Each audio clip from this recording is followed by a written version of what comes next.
un ambassadeur d'un pays étranger et il y a l'État accréditant, c'est celui qui envoie justement cet ambassadeur. Donc il est question des États accréditants et des États accréditaires. Par exemple, dans le cas qui nous préoccupe, il y a un État accréditant qui est la France, qui a accrédité donc un ambassadeur qui s'appelle M. Stefanité et qui donc est l'ambassadeur de France. Et l'État accréditaire, eh bien c'est celui qui l'a reçu, c'est le Niger. Alors je signale tout de suite que pourquoi est-ce qu'on dit accrédité ? Parce que ça remonte à une époque, qui est toujours d'ailleurs d'actualité, c'est que lorsqu'un ambassadeur arrive dans un pays étranger, il est reçu par le chef de l'État ou par la personne qui, dans le cadre de la constitution du pays accréditaire, a le pouvoir de recevoir des ambassadeurs étrangers et donc de recevoir ce que l'on appelle les lettres de créance. Créance, ça veut dire pour bien croire, pour croire en lui.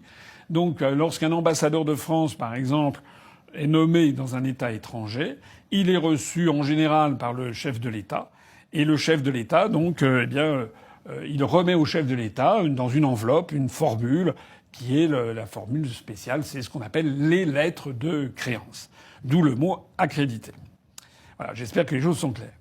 Alors, dans cette convention de Vienne de 1961, il est précisé les moments de crise et il est notamment précisé un article que je vais vous lire avec nous parce qu'il est exactement d'actualité. C'est l'article 9 de cette convention de 1961. On va le lire ensemble. Regardez. Donc, comme vous le voyez, Convention de Vienne sur les relations diplomatiques conclue à Vienne le 18 avril 1961. Ça a été ensuite signé et ratifié par quasiment tous les États du monde. Alors, article 9, alinéa 1. L'État accréditaire peut à tout moment et sans avoir à motiver sa décision informer l'État accréditant que le chef ou tout autre membre du personnel diplomatique, le chef de la mission est persona non grata. C'est exactement ce qui vient de se produire. L'État accréditaire, le Niger, a prévenu l'État accréditant, la France, que le chef de sa mission diplomatique, que l'ambassadeur, était persona non grata. Il doit donc partir. Et le Niger, l'État accréditaire, a fixé 48 heures pour que ce monsieur s'en aille. Alors on poursuit l'article 9 alinéa 1. L'État accréditant rappellera alors la personne en cause ou mettra fin à ses fonctions. En diplomatie, comme dans le droit en général, mais dans le droit international encore plus, chaque mot compte. Et ce qui compte, c'est les mots qui sont utilisés. Là, c'est la version française qui fait foi. Et il y a aussi les mots qui ne sont pas utilisés. Si on a écarté certains mots, c'est que justement on voulait écarter l'idée. Donc là, lorsqu'il est écrit « L'État accréditant rappellera alors la personne en cause », ça ne laisse aucun doute sur la marche à suivre. C'est-à-dire qu'à partir du moment où l'État accréditaire a déclaré que l'ambassadeur était persona non grata, l'État accréditant doit obéir, doit obtempérer, il doit rappeler la personne en cause. Il n'y a pas marqué « peut rappeler », pourra rappeler, pourra éventuellement. Non, il y a marqué « rappellera ». Donc, dans ce genre de texte juridique, lorsque c'est un indicatif utilisé de cette façon, ça veut dire « doit ». C'est-à-dire qu'il n'y a pas de marge de manœuvre. Alors, il y a dans cet article 9 un alinéa 2 qui est également brûlant d'actualité pour ce qui nous concerne. Je vais le lire avec vous.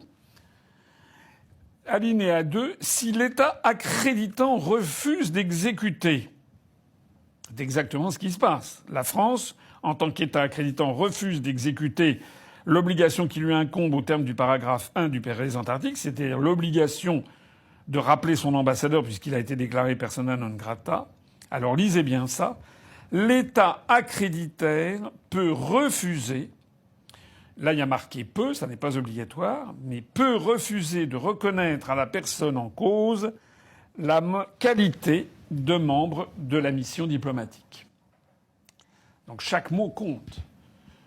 Ça veut dire quoi ? Ça veut dire que dans le cas d'espèce, si l'État accréditant la France refuse de rappeler son ambassadeur alors qu'il a été déclaré persona non grata, l'État accréditaire, c'est-à-dire le Niger, peut considérer que l'ambassadeur ne fait plus partie de la mission diplomatique Il a le droit de le faire. C'est dans le droit international positif. Selon l'article 9, alinéa 2 de la Convention de Vienne sur les relations diplomatiques du 18 avril 1961, le Niger peut désormais considérer que M. Stefanité n'est plus membre de la mission diplomatique. Ça veut donc dire quoi? Ça veut donc dire que l'ambassadeur de France perd toute son immunité diplomatique.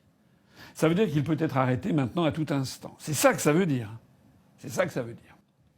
Alors, la question qui se pose, c'est que pourquoi est-ce que Macron fait ça? J'ai rappelé tout à l'heure, en préambule, qu'il décidait ça au motif que la France avait accrédité notre ambassadeur auprès de Mohamed Bazoum et puis que voilà, il y avait un coup d'État et donc qu'il ne reconnaissait pas la légitimité des nouvelles autorités.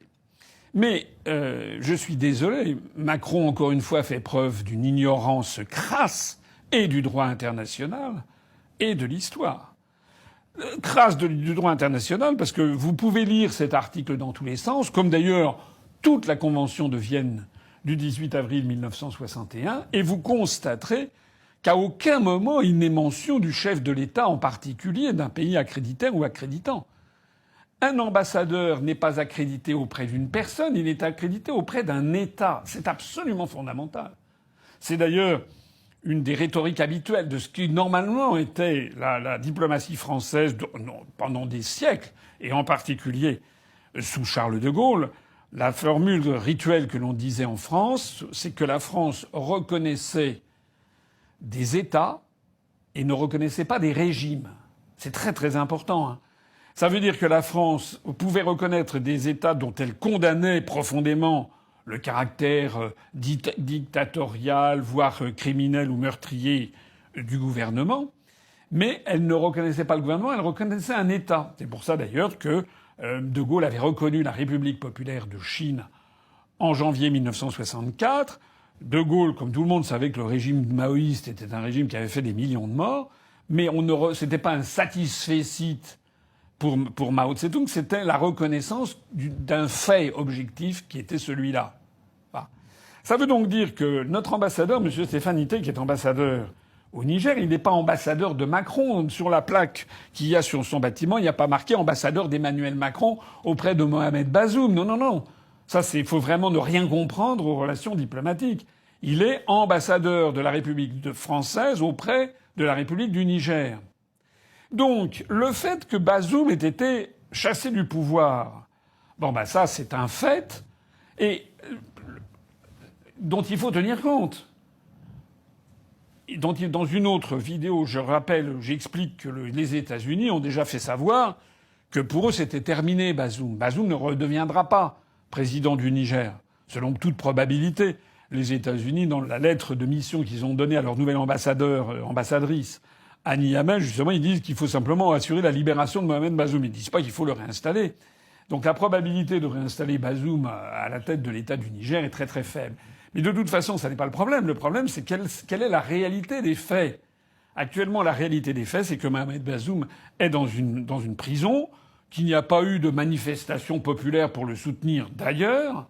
En revanche, il y a des manifestations populaires, et notamment de la jeunesse de Niamey, qui sont très importantes pour le pays, pour soutenir la junte qui a pris le pouvoir. Alors on peut le regretter, ça c'est autre chose. Mais c'est comme ça. C'est un fait.